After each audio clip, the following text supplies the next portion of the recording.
அதுதான் நாங்கள் சொல்றோம். குர்ஆன் எதை தௌராத் என்று சொல்கிறது? குர்ஆன் தௌராத் என்று சொல்வது மோசேக்கு கொடுக்கப்பட்டது மட்டும்தான். அதுல ஜோஷுவாக்கோ வேற எவருக்குமே இடம் கிடையாது. நீங்க மற்றதையும் சேர்த்து வைத்துக் கொண்டு இதை தௌரா என்று சொல்வதால் நாங்கள் அதை ஏற்றுக்கொள்ள முடியாது. சரி, மோசே எழுதினார அதுதான் ஒழுங்கான தௌராண்டா? அதுவும் இல்லை, அதுக்கு தனி ப்ரூஃப், அதுக்கு தனி நாங்கள் ப்ரூஃப் வச்சிருக்கிறோம், காட்டுறோம். He is asking that we have been claiming that we believe in Torah, but we say what you hold in your hand is not Torah, and he is asking us proof for that, and he has produced the proof himself. He said certain chapters have been written by Moses, and the remaining chapters, remaining verses or something, let it be a chapter or verse or something, has been written by Joshua. So that is what we say. What Quran calls as Torah is the word of God which was revealed to Moses alone, not to anyone else. But you claim someone else, let it be Joshua or anyone else, we are not bothered about them. You say that someone else has written in it, added some verses to it, and you claim that is Torah. We say we don't accept that as Torah. Then the next point arises, whether do you accept whatever Moses wrote as Torah? No, we don't agree in that also, because we have proofs that that is not Torah. These are the answers we want to present, and we will continue the answers. அதுக்கடையில் நாங்கள் சில வாதங்களை வைக்க வேண்டும். ஏன்னா நாங்கள் வந்து அடிப்படையில் முதல்ல நாங்கள் 2 வாதத்தை எடுத்து வைத்தோம், அவர்கள் எடுத்து வைத்தார்கள். ஒன்று, நான் அடுத்தது வரேன்.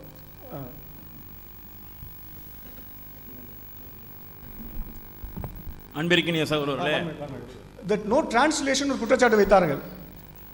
let him read the agreement. அக்ரிமெண்ட்ல டிரான்ஸ்லேஷன் பண்ணுங்கிறது கிடையாது. நாங்கள் என்ன பேசிக்கிட்டோம்னு சொன்னா, those who signed the agreement are here, they know very well என்ன பேசிக்கிட்டோம்னு சொன்னா, our side is responsible for our translation. எங்க சைடில் நாங்கள் தமிழில் என்ன பேசுகிறோமோ அதுக்கு நாங்கள் பொறுப்பு. அதற்கு தான் அவர்கள் பதில் நாங்கள் இங்கிலீஷில் என்ன சொல்கிறோமோ அதுக்கு மட்டும் அவங்க பதில் சொன்னால் போதுன்றோம். நாங்கள் தமிழில் என்னென்னலாம் சொல்கிறோமோ அது வரிக்கு வரி ஆங்கிலத்தில் சொல்லணும்னு அவசியம் கிடையாது.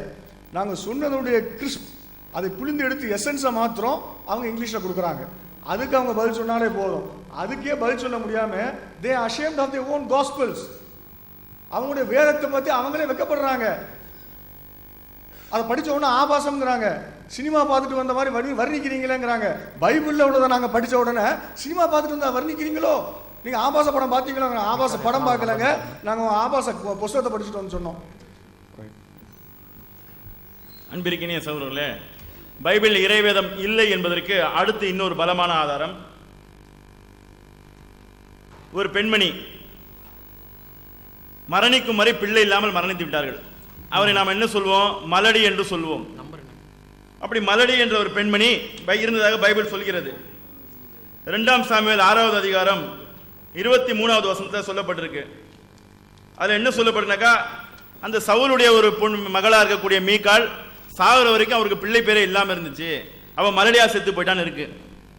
இது இன்னொரு அதிசயம் என்னன்னாக்கா, அதே சாமுவேல்ல 21வது அதிகாரம் 8வது வசனத்தில் என்ன சொல்லியிருக்குனாக்கா, பர்சிலாவின் குமாரனாகிய ஆதரியலுக்கு பெற்ற 5 குமாரரையும் பிடித்து, மீகாளுக்கு வந்து பர்சிலான ஆதரியனுடைய குமாரனுக்கு ஆதரியனுக்கு பெற்ற 5 பிள்ளைகளையும் பிடித்து, அப்புறமா வந்து அவங்களை கொண்டு அந்த வேற கதை வருது. இப்போ நம்ம அதெல்லாம் கேட்கல.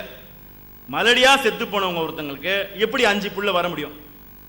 இது கடவுளுக்கு தெரியாம இருக்குமா? இதெல்லாம் அறியாமை. இதெல்லாம் வந்து ஒரு கடவுள் வார்த்தை இல்லை அப்படிங்கிறதுக்கு இதெல்லாம் ஒரு ப்ரூஃப். இது கடவுள் வார்த்தை இல்லை அப்படிங்கிறதுக்கு இது ஒரு பலமான ஆதாரம். மலடி ஆயிரம் செத்து பிட்ட மலடி எப்படி புள்ளை பெக்க முடியும்? இதுக்கு பதில், இதுக்கு வந்து கடவுள் வார்த்தை இல்லைன்னு தெரியுது.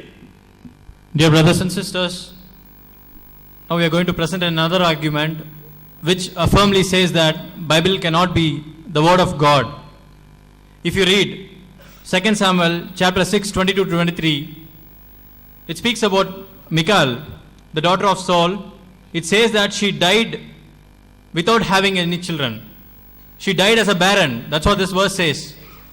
But in the same Bible, the so-called holy book, it's mentioned in 2 Samuel chapter 21 verse 8. It says that Michal had 5 sons. The same Michal, who is the daughter of Saul, had 5 sons. So this is a very clear-cut contradiction, which itself is a proof that Bible can never be a word of God. God is apart from all ignorance. God is not aware of anything. It is proving that the biblical God, whoever you say, does not know that whether Michal had son or no. Dear brothers, first of all, we should know that God cannot contradict himself. And apart from contradiction, he should not lie also. If you still believe with this contradiction, which is very clear cut, one place it says that Michal, she was dead and she didn't have any children when she was living. That's mentioned in the above verse. 2 Samuel chapter number 6, 22 and 23. But if you read the other verse that we have placed here, 2 Samuel chapter number 21, verse number 8, it clearly says that she had 5 children. So how can God contradict himself? If you still believe that this is the word of God, then the status and dignity of God will hit an all-time low. You are attributing such contradiction to God. This we have proven that with this that Bible is not the word of God.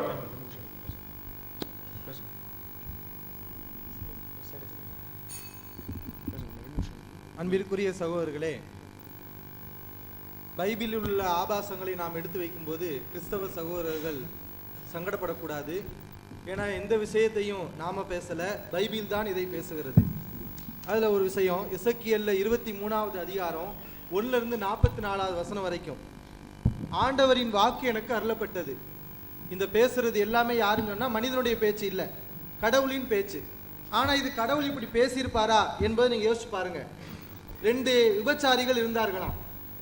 அந்த விபச்சாரிகள் என்ன பண்ணாங்க? அவர்கள் எகிப்தில் வேசித்தனம் செய்தார்கள். இதோட நிப்பாட்டிட்டா இது நாகரிகமா உள்ளவங்க பேசியிருக்காங்க அப்படின்னு எடுத்துக்கல, விமர்சனம் செய்ய வேண்டியதில்லை. ஆனா விபச்சாரத்தில் என்ன நடந்துச்சு, என்ன செய்வாங்க, அதை பைபிள் விவரிக்கிறது. அவர்களின் மார்புகள் அமுக்கப்பட்டன, கன்னி கொங்கைகளை பிறர் தொட்டு விளையாடினர். அதனை தொட்டு விளையாடக்கூடிய பொருளாது. பைபிளுக்கு இது ஒரு விளையாட்டாக தெரிகிறது.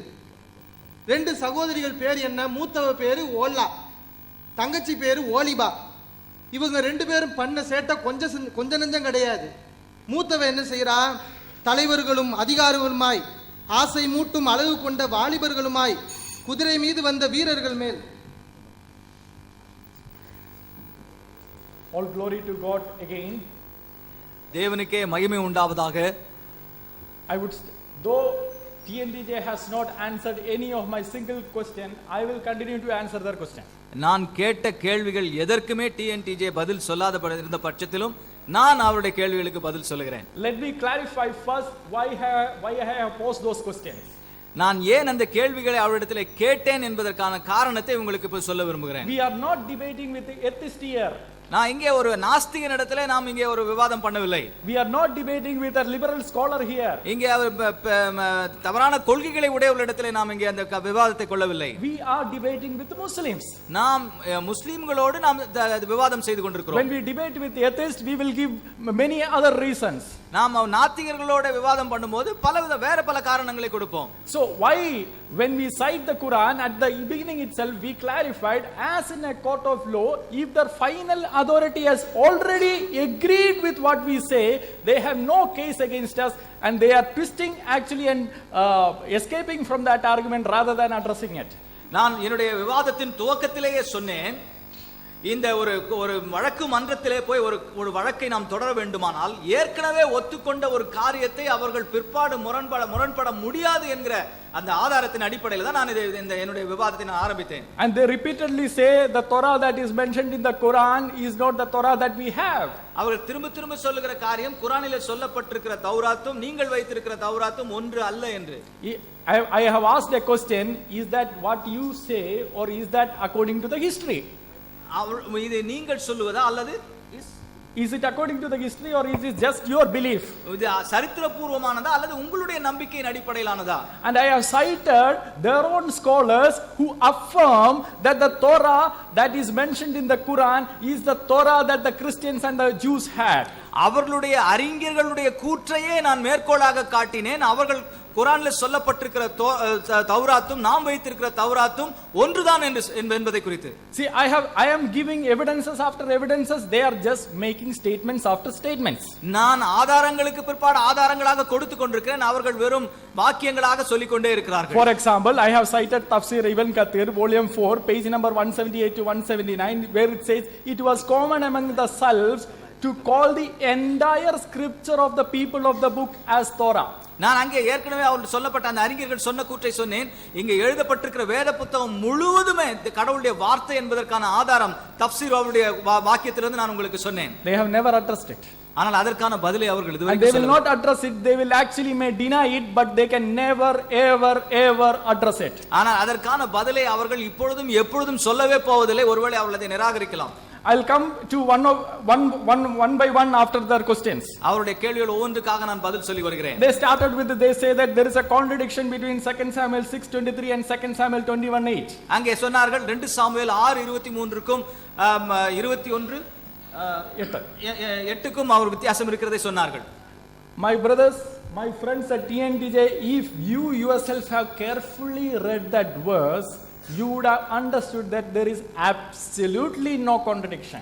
அருமையான டிஎன்டிஜே நண்பர்கள் அந்த வசனங்களை கவனத்துடனே வாசித்திருந்தால் அதில் எந்த விதமான முரண்பாடும் இல்லை என்பதை அவர்களே புரிந்து கொண்டிருந்திருப்பார்கள். It might be a problem with that Tamil translation, I do not know, but the English verse that they have put up, it's very clear. அங்க ஒருவேளை தமிழ் மொழிபெயர்ப்புல ஏதாவது குறைகள் இருந்திருக்கலாம், ஆனால் ஆங்கில வேதாகமத்திலே அங்கே போடப்பட்டிருந்ததிலே எந்த முரண்பாடும் இல்லை. For example, 2 Samuel 6:23 says, Michal the daughter of Saul had no children to her death. She had no children on her own.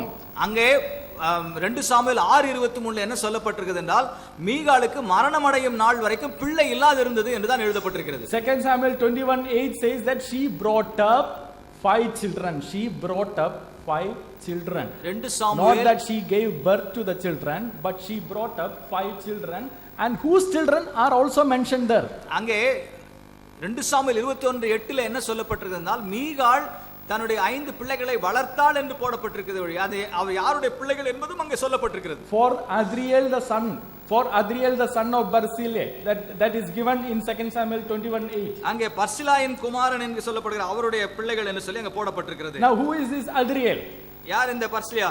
1 Samuel 18:19 says he was the husband of Michal's sister. அங்கே பர்சிலாவின் குமாரனாகிய ஆத்ரியேல் என்பவர் மீகாவின் சகோதரியுடைய பிள்ளைகள் என்று சொல்லி பார்க்கிறோம். He is actually the husband. அவர் பர்சிலா ஆத்ரியேல் மீகாளுடைய சகோதரியுடைய கணவர். She is bringing up her sister's children. தன்னுடைய சகோதரியுடைய பிள்ளைகளை அவள் வளர்த்து வருகிறாள். Where is the contradiction, sir? இதுல எங்க முரண்பாடு இருக்கிறது? And I am sure a scholar like Janab P. Jainullabbin sir does not require a definition for contradiction. இந்த இப்படிப்பட்ட அறிஞரான ஜனாப் பிஜே அவர்களுக்கு ஒரு விளக்கம் தேவையில்லை. Janab PJ sir himself has clarified in many of his talks that a contradiction can be a contradiction if it is only in the same sense at the same time.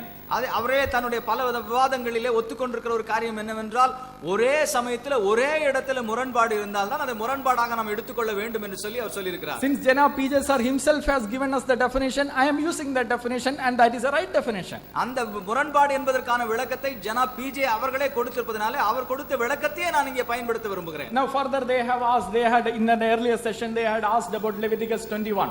அவங்க முந்தின அதிகாரத்தில் லேவியராகமம் 21ஆம் அதிகாரத்தை போட்டிட்டார்கள். They asked why the lame and the blind and the other people are not allowed as priests. எங்கே அங்க ஏன் ஊனமுற்றவர்கள் ஆசாரியர்களாக நியமிக்கப்படவில்லை என்கிற கேள்வியை கேட்டாங்க. See, at this time we should know. பரிசுத்த ஸ்தலத்தில் ஏன் அனுமதிக்கப்படவில்லை என்று கேட்டார்கள். At this time we should know, we should interpret the scripture by scripture. நாம் இங்கே வேதாகமத்தை கொண்டுதான் விளக்க வேண்டும்.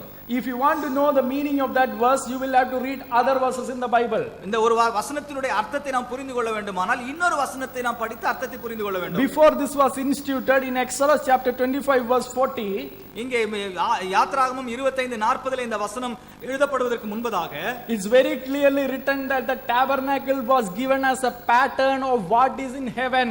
அங்கே பரலோகத்திலே எந்த மாதிரியாக அந்த ஆசரிப்பு கூடாரம் இருந்ததோ அதே மாதிரி தான் இங்கே பூமியிலே கொடுக்கப்பட்டது என்று எழுதப்பட்டிருக்கிறது. Now when we have to follow the exact pattern as it is in the heaven, can all this lame and the blind are only in this earth, it can never be in the heaven, and that is why it is shown there. ஆக இங்கே பரலோகத்தில் இருக்கிற மாதிரியின்படியே பூலோகத்திலும் இந்த ஆசரிப்பு கூடாரம் இருக்க வேண்டுமானால் Now- இங்க இருக்கிற இந்த ஊனமுற்றவர்கள் அங்க பரலோகத்தில் இருக்க போவதில்லை. Now this is further clarified in Hebrews chapter 10 verse 1. அதேதான் இங்கே எபிரேயர் 10ஆம் அதிகாரம் 1ஆம் வசனத்திலே விளக்கமாக சொல்லப்பட்டிருக்கிறது. They were there as a shadow of things to come.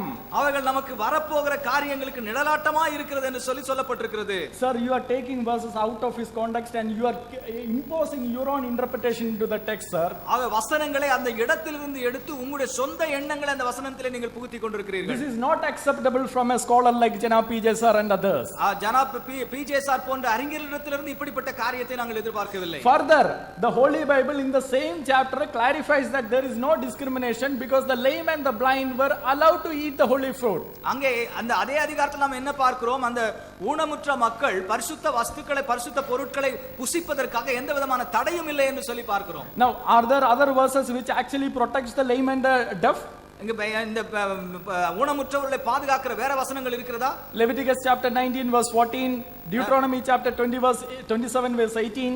இங்கே லேவியராகமம் 19ஆம் அதிகாரம் 14ஆம் வசனம், உபாகமம் 27ஆம் அதிகாரம் 18ஆம் வசனங்கள்ல சொல்லப்பட்டிருக்கிறது. Further, my brothers, when the true tabernacle Jesus Christ came into this world, when the true tabernacle Jesus Christ came into this world, உண்மையான ஆசரிப்பு கூடாரமாகிய இயேசு கிறிஸ்து இந்த உலகத்துக்கு வந்தபோது there is a redemption that happened for those blind people themselves. அப்படிப்பட்ட அந்த ஊனமுற்ற மக்களுக்கும் விடுதலை கிடைக்குது என்று பார்க்கிறோம். Now, if I have to apply the same kind of methodology to Quran, நான் இதே முறையை நான் குர்ஆனுக்கு நான் பயன்படுத்த வேண்டுமானால், again I am clarifying, I am not questioning Quran on basis on this, I am exposing their double standard. நான் அவருடைய ரெண்டு நிலையை குறித்து தான் நான் இப்போது பேசுவதற்காக நான் இப்போது சொல்லுகிறேனே ஒழிய குர்ஆனை குறித்து பேசுவதற்காக நான் இப்ப வரவில்லை. See, in Surah chapter 80 1 to 3, Hazrat Muhammad had initially turned away a blind person. அங்கே சூரா 80 1 3 வரை உள்ள அந்த வாக்கியங்களிலே ஹஜ்ரத் முகமது அவர்கள் குருடர்களை அவர் குருட்டு மனிதர்களை பார்த்து அவர் திருப்பிக் கொண்டார். Allah had to correct him and bring back. அல்லாஹ் அவர்களை திருத்தி மறுபடியும் கொண்டு வர வேண்டியிருந்தது. Is it expected of a pattern of a person who is supposedly a pattern of the mankind? இங்கே மனித குலத்திற்கே வழிகாட்டியாக இருக்க வேண்டிய ஒரு மனிதர் காட்டுகின்ற வழிமுறையா இது?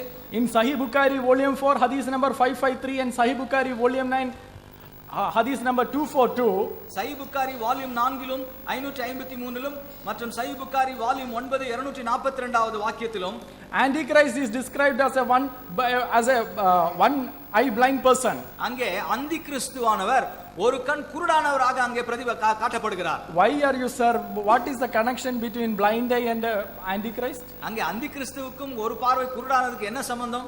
You are putting blind people in the wrong picture. அங்கே குருடான மனிதர்களை தவறான விதத்தில் நீங்கள் பிரதிபலிக்கிறீர்கள். Now these are not my standards. I don't want to raise these standards. I am only exposing their standards. இது என்னுடைய தரம் அல்ல, அவருடைய தரத்தை தான் நான் வெளிக்கொணரும்படியாக நான் இதை சொல்லிக் கொண்டிருக்கிறேன். And further they took up 1 Samuel 18:20 and spoke about what Saul had asked David to do. அங்கே அதற்காக தான் 1 சாமுவேல் 18ஆம் அதிகாரம் 20ஆம் வசனத்திலே சவுல் தாவீதை நோக்கி அவன் என்ன செய்ய சொன்னான் என்பதை குறித்து அவர்கள் சொன்னார்கள். Now who taught you that just because the Bible has recorded it that the Bible has approved it?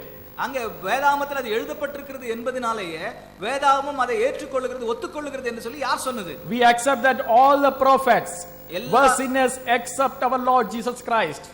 நாம் எல்லா all prophets were sinners except Lord Jesus Christ. இயேசு கிறிஸ்துவை தவிர எல்லா நபிமாரும் தீர்க்கதரிசிகளும் பாவிகள் என்று சொல்லி நாங்கள் ஒத்துக்கொள்கிறோம். In fact, Quran also agrees with all these things. இது எல்லாவற்றையும் குர்ஆன் கூட ஒத்துக்கொள்கிறது. For example, Adam's sin is recorded in Surah chapter 7 19 to 22. அங்கே சூரா 7 19 ல 22 ல ஆதம் நபி செய்த பாவம் குறிக்கப்பட்டிருக்கிறது. Noah's sin is recorded in Surah chapter 71 28. அங்கே செய்த நபி செய்த பாவம் சூரா 71:28. 71:28 சொல்லப்பட்டிருக்கிறது. Abraham's sin is recorded in Surah chapter 26 verse 82. Abraham செய்த பாவம் இப்ராஹிம் செய்த பாவம் சூரா 26:82 சொல்லப்பட்டிருக்கிறது. Moses' sin was recorded in Surah chapter 28 verse 16. மூசாவினுடைய பாவம் சூரா 28:16 ல சொல்லப்பட்டிருக்கிறது. David's sin was recorded in Surah chapter 38 verse 24 and Al-Tabari in volume 3 page number 144 to 46 explains this. தாவீது செய்த பாவத்தை சூரா 38:24 லும் மற்றுமாய் தபரில வால்யூம் 3 பக்கம் 144 ல இருந்து 46 வரையில உள்ள இதில குறிக்கப்பட்டுள்ளது. I can go on like this, but let me also say Hazrat Muhammad's sin is also mentioned in Surah chapter 47 verse 19. நான் இதை போல சொல்லிக்கொண்டே போகலாம். இன்னும் சொல்ல போனால் ஹஜ்ரத் முகமது அவர்களுடைய பாவத்தை குறித்து கூட சூரா 47:19, 47:19, 48:1-2. 48:1-2. The only person in the Quran also who is sinless is Jesus Christ. குரானிலும் கூட பாவம் இல்லாத ஒருவரை ஒரு குறிப்பிடப்பட்டிருப்பாரானால் அது ஈசா மசி மாத்திரம்தான், இயேசு கிறிஸ்து மாத்திரம்தான். Just because Bible has recorded the deeds of the prophets, it doesn't mean that Bible approves those deeds. நபிமார்கள் அந்த தீர்க்கதரிசிகள் செய்த காரியங்களை எழுதி வைத்திருப்பதனாலே அந்த நபிமார்கள் செய்த காரியங்களை எல்லாம் வேதாகமம் ஒத்துக்கொள்கிறது என்று சொல்லி அர்த்தம் அல்ல. Because they were sinners saved by the grace of God. அவர்கள் பாவிகள் தேவனுடைய கிருபையினாலே ரட்சிக்கப்பட்டிருக்கிறார்கள். Further they are going back again and again and again to Song of Solomon. அங்கே திரும்ப அந்த உன்னத பாட்டுக்கே அவர்கள் சென்று கொண்டிருக்கிறார்கள். Sir, are you following any methodology here?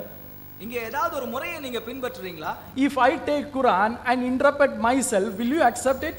நான் குர்ஆனை எடுத்து என்னுடைய வகையிலே அதை நான் விளக்கினால் நீங்கள் அதை ஒத்துக்கொள்வீர்களா? I will ask, you will definitely ask me, who among the Islamic scholars said so? You are interpreting your own way. நீ சொல்றது சரிதான், ஆனா இஸ்லாமிய அறிஞர்கள் யார் இது மாதிரி சொல்லி இருக்காங்கன்னு கேப்பீங்க. I am asking you, sir, the Jews had the Song of Solomon, the Christians had the Song of Solomon. Who is interpreting the way that you are interpreting it right now? இங்க யூதர்களிடத்துல இந்த உன்னத பாட்டு புத்தகம் இருக்கிறது, கிறிஸ்தவரிடத்துல இந்த உன்னத பாட்டு இருக்கிறது, ஆனா நீங்க இதுக்கு அர்த்தம் கொடுக்கிறது போல வேற யார் இதுக்கு அர்த்தம் கொடுத்து கொண்டிருக்காங்க? Now I have quoted some verses from the Quran earlier. Now I am going to say that these verses were interpreted by the Islamic scholars as vulgar. நான் ஏற்கனவே சொன்னேன், குர்ஆன்ல இருந்து ஒரு பகுதியை எடுத்து அதை இஸ்லாமிய அறிஞர்களும் ஒத்துக்கொண்டிருக்கிறார்கள் என்று சொல்லி நான் உங்களுக்கு விளக்கமாக சொன்னேன். For example, Surah chapter 56 verse 36. அங்கே சூரா 56:36ல please check and let me know how Tafsir of Al-Jalalain interprets it. அதை தஃப்சீர் அல்-ஜலால் அவர்கள் எவ்விதமாக அதற்கு அர்த்தம் சொல்கிறார் என்று நீங்கள் தயவு செய்து சொல்லுங்கள். Again you can check Surah chapter 36:55. அங்கே 36:55 சூராவிலே Again the same commentary. அதே விதமான ஒரு விளக்க உரை இருக்கிறதை நீங்க பார்க்கலாம். Now I can go on and take Ibn Kathir's commentary and prove that I am not interpreting their verses, but even then I don't want to lay that charge against them. ஒருவேளை நான் என்னுடைய சொந்தத்திலே சொல்லாமல் இஸ்லாமிய அறிஞர்கள் சொன்னதை நான் சொன்னாலும் கூட இதை அவர்கள் பக்கத்தில் குற்றச்சாட்டாக நான் சொல்லவில்லை. You see the double standards that they use? இதை நீங்கள் அவருடைய ரெண்டு நிலைகளை உங்களால் பார்க்க முடிகிறதா? They are taking the text, they are imposing their meaning, and they are asking us to answer. Why will we answer for their interpretation? அவர்கள் வசனத்தை எடுத்துக்கொள்கிறார்கள், அவருடைய கருத்தை உள்ளே புகுத்துகிறார்கள், நாம் அதற்கு பதில் சொல்ல வேண்டும் என்று சொல்லி அவர்கள் விரும்புகிறார்கள். நாம் ஏன் அதற்கு பதில் சொல்ல வேண்டும்? Sir, you bring a Jewish commentary and you bring a biblical commentary and then an authoritative Jewish commentary and an authoritative biblical commentary and say that this is how the Jews interpreted it, this is how the Christians interpreted it, then we will look into those evidences. நீங்க ஒருவேளை யூதர்கள் அந்த மொழியாக்கம் அந்த வேத புத்தகத்துக்கு சொல்லப்பட்ட விளக்க உரையோ அல்லது கிறிஸ்தவருடைய விளக்க உரையோ கொண்டு வந்து இதுதான் இந்த விளக்கத்தை தான் யூதர்கள் கொடுத்திருக்கிறார்கள், இந்த விளக்கத்தை கிறிஸ்தவர்கள் கொடுக்கிறீர்கள் என்று நீங்கள் சொல்வீர்களானால் நாங்கள் அதை ஏற்றுக்கொள்வோம். And now again, as the time permits, I want to make one more point. ஒரு நேரம் கடந்து போகனால ஒரு காரியத்தை நான் சொல்ல விரும்புகிறேன். In Tafsir of Ibn Kathir volume 1, Tafseer இப்னு கத்தீர்ல விதமான ஒரு வாக்கு சொல்லப்பட்டிருக்கிறது. In volume 1 in the introduction he says that Allah gave both the Quran and the equal to it to Muhammad. அங்கே வால்யூம் 9ல என்ன சொல்றாங்க? Quran and it's equal to Muhammad. குர்ஆனுக்கு சமமான ஒன்றையும் ஹஜ்ரத் முகமதுக்கு அல்லாஹ் கொடுத்தார் என்று சொல்லப்பட்டிருக்கிறது. And what is that equal? Equal is the sunnah of Muhammad.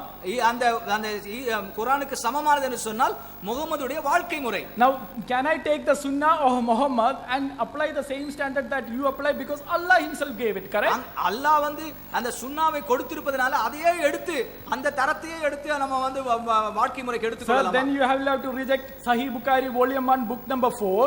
நம்ம அப்படியானால் Sahih Bukhari volume number 4 book number 4 நம்ம நிராகரிக்க வேண்டும். Sahih Bukhari volume 1 book number 5 you will have to reject it. அப்படியானால் சஹீஹ் புகாரி வால்யூம் 1 புத்தகம் 4 நம்ம நிராகரிக்க வேண்டும். Sahih Bukhari volume 1 book number 6 you will have to reject it. அங்கே சஹீஹ் புகாரி வால்யூம் 1 புத்தகம் 6 நம்ம வந்து 6 நம்ம நிராகரிக்க வேண்டும். Then you will have to reject Sahih Muslim book number.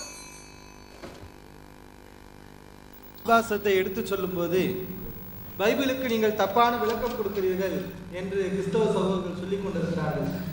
ஆனால் நம்ம விளக்கம் கொடுக்கல. இந்த மாதிரி அநியாயத்துக்கு பொய் சொல்லக்கூடாது என்பதற்காகத்தான் நம்ம ஸ்லேடு தயாரிச்சுட்டு வந்திருக்கிறோம். இந்த ஸ்லேடை பாருங்க, நான் வாசிக்கிறதையும் பாருங்க. பைபிள்ல இல்லாத நான் வாசிக்கிறேனா, பைபிள்ல உள்ள வாசகத்தை வாசிக்கிறேனாங்கிறத நீங்கள் கண்கூடாக இங்கே தெரிந்து கொள்ளலாம். ஆண்டவரின் வாக்கு அருளப்பட்டதாம். ஆண்டவரின் வாக்கு என்ன? எகிப்தில் வேசித்தனம் செய்தார்கள். அந்த வேசித்தனம் என்ன? பைபிள் தான் சொல்லுது. அங்கே அவர்கள் மார்புகள் அமுக்கப்பட்டன. நான் விளக்கம் கொடுக்கல, பைபிள் வாசகம். கன்னி கொங்கைகளை பிறர் தொட்டு விளையாடினார்கள். அது விளையாடக்கூடிய பொருளா நான் கேட்கிறேன். ஓல்லா ஓலிபா 2 சகோதரி.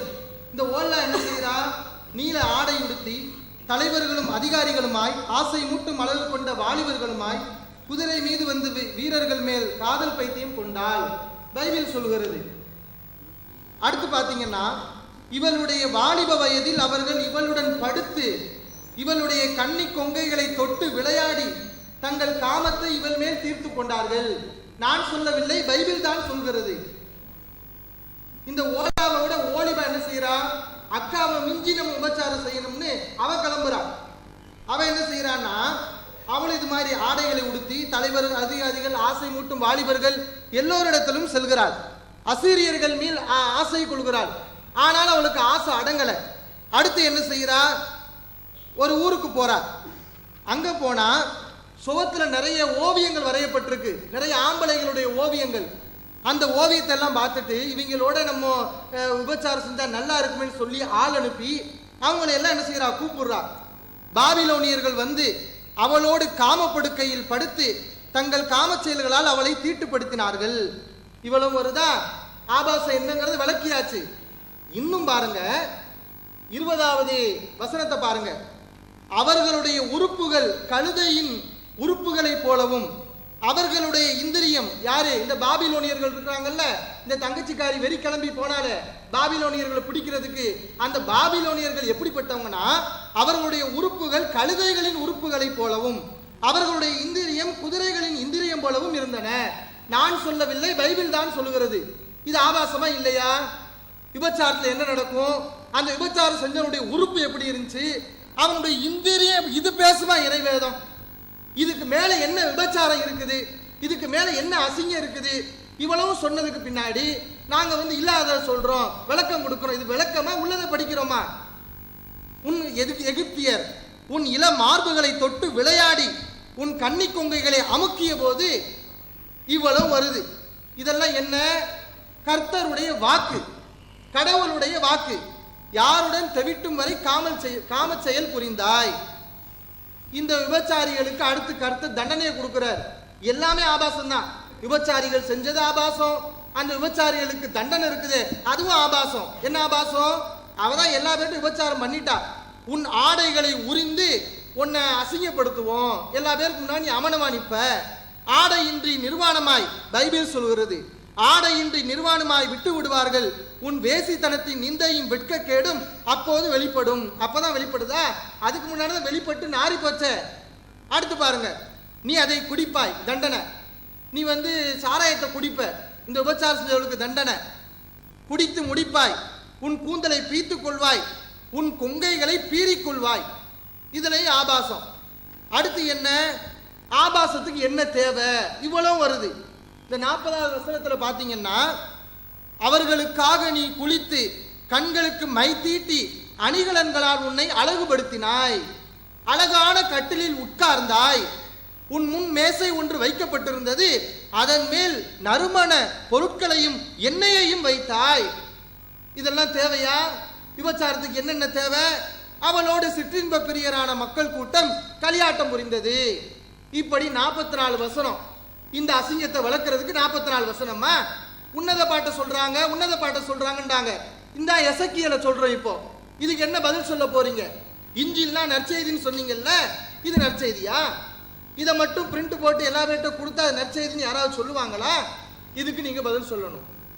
My dear brothers, we gave so many arguments about this, that Bible is the one which giving us this lustful descriptions and pornographical detail that God explaining to the people, and they said that we are going beyond the scholars, thinking beyond the scholars.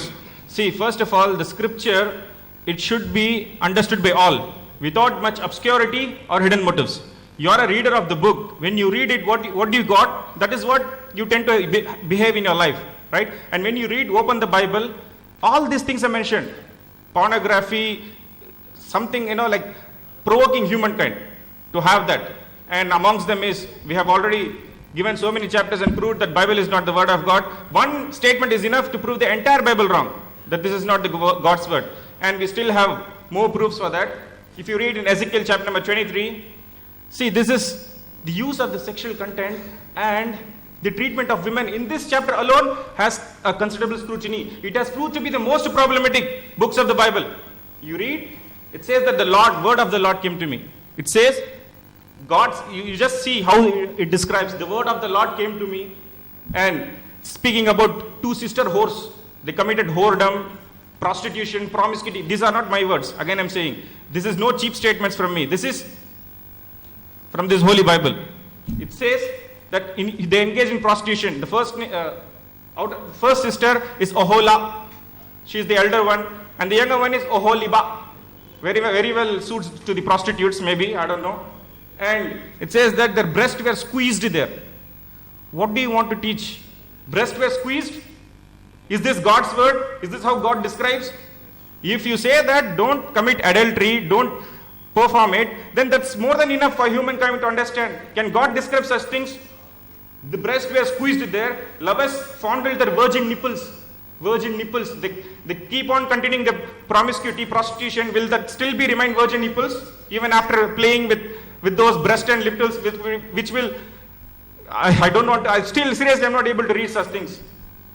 And she lusted after the lovers of Assyrians. Assyrians, all desirable young men. See, look at this description. All desirable young men of Assyria. They were lusted after them. And the choicest young men. That's the main point here. And they didn't abandon the prostitution. They continued it even in Egypt. And it further goes that the Babylonians, they crawled into the bed. Look at the description. They crawled into the bed to do what? To do what? They crawled into the bed. You understand this meaning, right? Crawled into the bed and they defiled her with the lust. And after she was defiled by them, she became disgusted with them. This last description. Look at this description. And it further continues that she lustfully exposed her nakedness. And it says that the genital parts of a human being compared to the animals, this verse says that she lusted after the genitals as large as those of the donkeys. And their seminal emission was as strong as that of the stallions. Can any adult parent teach such things to the children? Would any parent agree that children would go, when they go through these filthy passages, could get the wrong message? Especially this description which has the comparison of comparing the men's penis to that of the horse donkey's genital, and the seminal emission, the sperm ejaculation, to that of the horse issues. Look at this comparison. How can God describe such things? It still goes, doesn't stop there. Egyptians found their, again, the nipples and squeezed their young breast, always promiscuity, prostitution, whoredoms. She continued. And for the punishment, see, if a punishment for the adultery, how we will give? Can any man accept that for the adultery, the punishment should also be adultery? The people should want the nakedness. Here God wants to open her nakedness for the promiscuity she did in the countries. That she says, God says that your nakedness will be exposed. Just as when you engage in prostitution and obscene conduct. And I'm about to deliver to you over those whom you hate, to those whom you were disgusted. Meaning with all people that she had sex, all of them will be in front of her and they'll open the nakedness more. What the people will do? They'll go away, or I don't know what teaching that the people will get when the nakedness is opened. And she was polluted herself with their lust. And all this continues. And you will drain it to dry and pieces and tear your breast. It's also the punishment. See, breast, nipples, virgin nipples, young breast, genital parts compared. We can't say that this can be God's word. It's so clear. If I say that I give this pamphlet to outside, what will happen? If I gave this paper to you, you read this in front of a family or friends, what will you do? These are the statements of the Bible. If I don't put that in the bracket, it's the Bible, how the people will understand, what they will know. What is the news that you're getting here? And this is the sheer pornography. You said we are talking about pornography. It's a sheer pornography. If you wouldn't call this pornography, then what else would you with your clear conscience and integrity call it, sir? This is a sheer pornography. And pornography in India is a punishable offense. Whether it is in a book form, a pamphlet, paper, a representation or image, anything, it's a punishable offense under the Act 292 of Indian Penal Code, which came about Act 36 of 1969. You will be imprisoned. I say that this book is a textual pornography. It's a clear textual pornography, which is easily accessible even by the children outside. See, we can't attribute that these are God's word. And no good parent would want their children ever to read such books. It will spoil their mind. Not even to the adult person, that's a different part of the topic, but even the children, they cannot read such verses. So this proves one chapter is enough, one verse is enough to prove the entire Bible wrong. We don't have to give you bulk, but still this is one of them with which we have proved that the Bible is not the word of God. அவங்க தரப்புல அவங்க பேசும்போது சொன்னாங்க, இறைவனுடைய வார்த்தை என்பதை எவ்வாறு முடிவு செய்வது அப்படிங்கிறதுக்கு பைபிள் ஒரு அழகான ஒரு உதாரணத்தை சொல்கிறது, அதை வைத்து உரசி பார்ப்போம் என்று சொன்னாங்க. மதியான காலை அமர்வுல சொன்னாங்க. என்ன சொன்னாங்கண்டா, திமோத்தியில ஒரு வசனம் இருக்கிறது, கடவுளுடைய வார்த்தை என்றால் அது போதனைக்கு பயன்படும் என்று சொன்னார்கள். இங்கே போதனை இருக்கிறது. என்ன போதனை? இப்ப படிச்சாங்கல்ல, இதுல என்ன போதனை இருக்குது? என்ன போதனைக்கு நான் சொல்லட்டுமா? கழுத உறுப்பா இருந்தா பக்கத்துல எண்ணெய வச்சுக்கங்கிற விளக்க போதனை தான் இதுல இருக்குது. கழுத உறுப்புக்கு தேடி போனா பெட் சைடுல டேபிள்ல எண்ணெய வச்சுக்க, இது என்ன? இதுதான் போதனையா? இது கடவுளுடைய வார்த்தையா? நீங்கள் சொன்ன அடிப்படையிலேயே இது கடவுளுடைய வார்த்தை இல்லை என்று நாங்கள் நிரூபித்து விட்டோம். He said in the morning section, what is the criteria for judging whether this is a book, whether something is a word of God or not? He said, he claimed, the Bible says in Timothy, every inspiration is good for instruction. In Ezekiel, just now we read out. What instructions do you get? Do you get any instructions from this? About big genitals of the size of a donkey and having oil by your bedside? Is the instruction you are going to give out? Right. அப்புறம் Bible என்பது இறை வார்த்தை இல்லை என்பதற்கு அவங்களே நிரூபிச்சிட்டாங்க. என்ன சொன்னாங்கன்னு சொன்னா, அவங்க they have not given out any proof so far. They quoted Tabari, Sahih Bukhari, something and all. What do they come to say from this? Did they quoted something, Sahih Bukhari and Tabari.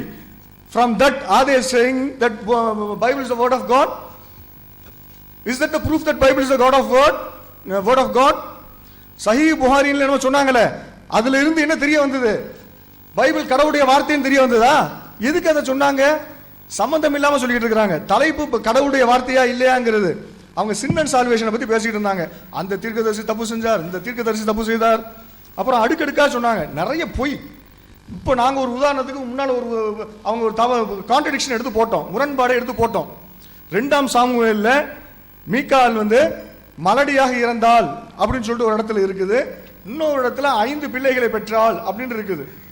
We just now showed you a contradiction from the Bible, from Samuel, where in one verse it says, Michal died as a barren woman. She did not have any issues. And the same Bible says in another place that she had 5 children. We said it's a contradiction. How can a woman who died without any issue bear 5 children? He tried to reconcile and he came out with an answer. The answer was like this: she did not bear any children. She brought up a children of someone else. That was what he said. But it is very clear from the Bible. I will read out some Bibles. All the Bibles say she bare the children.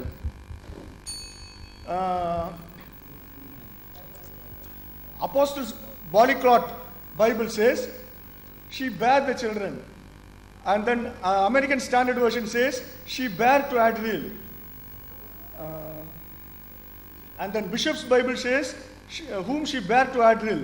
So all the verses, there's no time to prepare the slide. If time permits, will you present the slides in the evening again? All the verses say that she bare the child for that man.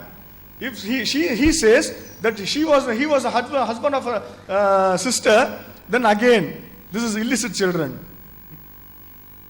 நம்ம என்ன சொன்னோம்னா, ஒரு முரண்பாடை காட்டணும். இவள் பிள்ளை இல்லாமல் இறந்தாள் அப்படின்னு சொல்லிட்டு ஒரு இடத்துல இருக்குது. இன்னொரு இடத்துல அவருக்கு 5 பிள்ளைகள் இருக்குன்னு நாங்கள் சொன்னோம்.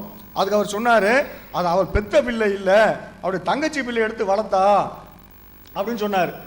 பைபிள் என்ன இருக்குன்னா அவள் அவனுக்கு பெத்த பிள்ளைன்றே வருது. ஒரு வசனம் ஒரு பைபிள்ல இல்ல, பல பைபிள்ல வருது அவனுக்கு பெத்த பிள்ளை அவனுக்கு பெத்த பிள்ளைன்ட்டு. அப்ப அவனுக்கு பெத்த பிள்ளை உண்மையானால் திரும்பவும் கள்ளக்காதல், தங்கச்சி புருஷனோட அக்கா காரி கள்ளக்காதல். பைபிளை திறந்தாலே ஆபாசம் தான், ஒரே ப்ராஸ்டிடியூஷன் ஃபார்னிகேஷன், இதுதான் பைபிளை திறந்தாலே இதுதான் இருக்குது. அப்புறம் இன்னொன்று சொன்னாங்க, அடிக்கடி அவங்க சொன்னாங்க, நாங்கள் இதெல்லாம் ஏன் தெரியுமா code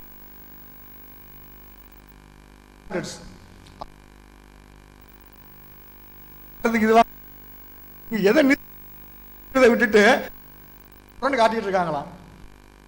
They have no proof. This is a time for them to prove that Bible is the word of God. Instead, they are trying to show that we have double standards.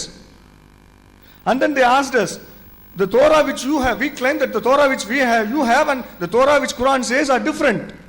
He asked for the proof. He gave the proof. I need not produce any proof. In the morning he said, அதாவது குரான் வந்து நாங்க வைத்திருக்க Torah வேற, தௌராத் வேற, அவங்க வைத்திருக்க தௌராத் வேற நம்ம சொன்னோம். அதுக்கு ஆதாரம் எங்கன்னு கேட்டாங்க. அந்த ஆதாரத்தை அவர்களே சொன்னாங்க. என்ன சொன்னாங்கடா, காலையில சொல்லும்போது சொன்னாங்க, குரான்ல அல்லாஹ் சொல்றானா முகம்மதை பற்றி இஞ்சிலும் தௌராத்திலும் முன்னறிவிக்கப்பட்டிருக்கிறது என்று குரானிலே சொல்லப்பட்டிருக்கிறது இல்ல. அப்ப தௌராத்தை பத்தி குரான்ல அல்லாஹ் சொல்றான்ல அப்படின்னாரு.